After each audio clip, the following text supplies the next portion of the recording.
Hi friends, good morning. అందరు బాగున్నారా? నేనైతే బాగున్నాను. పూజ అయితే అయిపోయింది. దాదాపు టైం 7:15 అయింది. పూజ అయిపోయింది. టిఫిన్ అలాంటివి అయితే ఇంకేం చేయలేదు. కనీసం టీ కూడా తాగలేదు.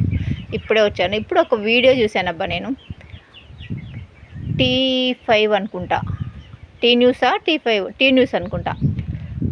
దాంట్లో చూశాను ఒక వీడియో. ఒక అతను ఎంత ఇదిగా మాట్లాడాడంటే నాకు విచిత్రం అనిపించింది. తెలంగాణ టీ న్యూస్లో ఎర్రంరెడ్డి తిరుపతి రెడ్డి అనే అతను మాట్లాడాడు. చాలా బాగా మాట్లాడాడు. ఆ పాయింట్ అనేది మంచి నోటీస్ చేశాడు. ఒక ఛానల్లో ఒక అతను ఒక ఛానల్ ఓనర్, తను ఒక తెలంగాణ ఆడబడుచుల వడిబియ్యం గురించి చాలా ఇదిగా మాట్లాడాడు. అదెంత అసలు ఆయనకు వడిబియ్యం వాల్యూ తెలుసా? వడిబియ్యం అంటే ఏంటో తెలుసా? దానికి అర్థం తెలుసా? ఒక 5 కిలోల బియ్యం అమ్మగారు పుట్టింటి తరఫు వాళ్ళు 5 కిలోల బియ్యం 5 సేర్లు అంటే 5 కిలోలు 5 సేర్లు అట్లా పోతే సంవత్సరం అంతా తింటారండి. మీరు ఏమనుకొని మాట్లాడారు? ఒరే చినుక, ఎంత పవిత్రమైనటువంటి అంటే పెళ్లి చేసి పంపేటప్పుడు ఒక ఆడబిడ్డని ప్రతి అత్త కానీ నానమ్మ అమ్మమ్మలు అందరు ఎవ్వరు కానీ ఒక పుట్టింటి ఆడబిడ్డలే కదా.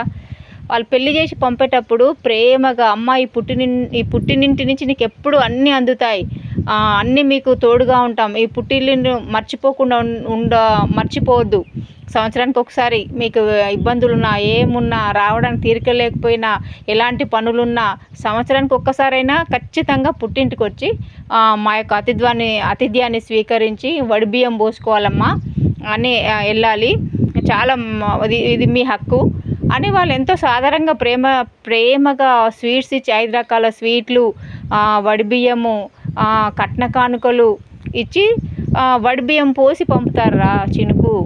తెలుసుకో నువ్వు. ఈ 5 కిలోల బియ్యం సంవత్సరంలో తిండికి లేక పోసుకుంటారు అనేది ఎంతవరకు కరెక్టు? నేనైతే ఆయన అన్నది వినలేదు, ఆయన మాట్లాడింది అయితే వినలేదు.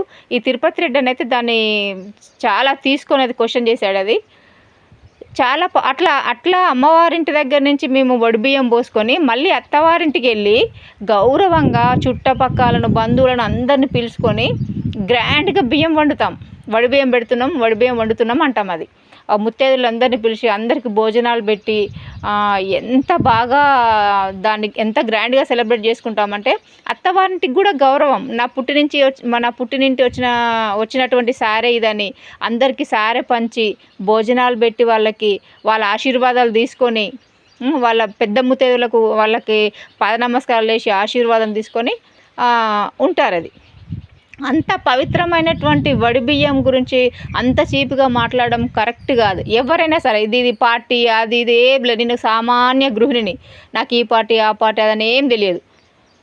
కానీ అట్లా మాట్లాడకూడదు కదా. మీరు అట్లా మాట్లాడిన ఒకసారి క్షమాపణ కోరండి. మీ ఛానల్ ద్వారా నేను తెలియక మాట్లాడాను, నన్ను క్షమించండి అని చెప్పండి. ఇట్లా మాట్లాడడం కరెక్ట్ కాదు. రాజకీయాలు వేరు, ఎవరు ఏ పార్టీ అయినా ఎవరు ఏ రాజకీయం అది మీరు మాట్లాడుకోవచ్చు. పర్సనల్ తెలంగాణ ఇష్యూని పెట్టిరు చూడు, అది క్షమించడానికి నేరం. అందులో మళ్ళీ ఆడపడుచుల వడిబియ్యం, అది ఎంత ఆడపడుచు హక్కు, ప్రతి ఆడపడుచు హక్కు. అది పుట్టింటి వాళ్ళు ఇచ్చేటువంటి ఆతిథ్యం, ప్రేమ, ఆప్యాయత. వాళ్ళు ఎంత ప్రేమగా పిలిచి ఒక రోజు నిద్ర చేసి మన వడిబియ్యం పోసిన తర్వాత 1 మంత్ లోపు నెలలోపు మళ్ళీ వచ్చి అమ్మవారింటికి వెళ్ళి అత్త మామ భర్త పిల్లలతో అందరూ కుటుంబ సమేతంగా వెళ్ళి ఒకరోజు నిద్ర చేసి మళ్ళీ తిరిగి వస్తారా బచ్చా. నువ్వేం మాట్లాడావురా? అది కరెక్ట్ కాదు. ఇప్పటికైనా ఆలోచించి మాట్లాడండి. రాజకీయాలు వేరు, ఈ పద్ధతులు వేరు. పర్సనల్స్ తీసుకోవద్దు ఏదైనా. ఓకేనా ఫ్రెండ్స్? బాయ్. ప్లీజ్ సబ్స్క్రైబ్ చేసుకోండి ఫ్రెండ్స్.